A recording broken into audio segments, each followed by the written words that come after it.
încep să nu mai recunosc omul din oglindă. Tic-tac, atâtea amintiri se adună și m-am trezit bătrân, dar joc am adormit tânăr. Cât de clar îmi amintesc, cât de mult visam să cresc. Acum nu mulțumesc, vreau să mai copilăresc măcar o zi.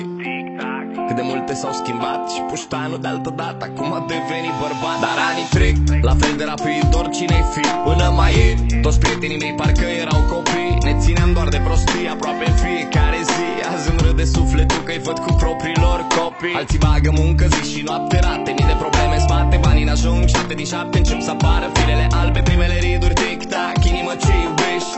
Dulce copilărie, astăzi unde ești?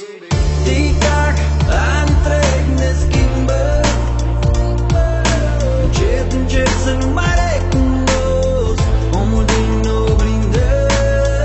Tic-tac, atâtea amintiri se adună și m-am trezit bătrân, dar jur că m-a dormit tânăr.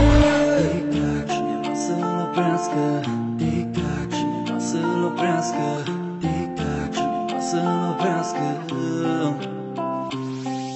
Cineva să oprească ceasul, să bat pasul pe loc, că trec cei mai frumoși ani și nu se mai întorc. Am o vârstă acum, încerc să fiu fericit, că povestea nimănui n-are repeat, ți-o promit. Dar mi-e dor de zilele în care habar n-aveam, nu înțelegeam că viața bate filmul fiecare an. Dar mi-e dor de zilele în care eram neînfricat, credeam că o să salvez într-o zi lumea mascat. Dar cine credea că timpul trece tic-tac, tic-tac? Am adormit copil naiv și m-am trezit bărbat, și că m-am maturizat, acum pot să înțeleg ce simt, că am visele contra cost și drumul vieții contra timp.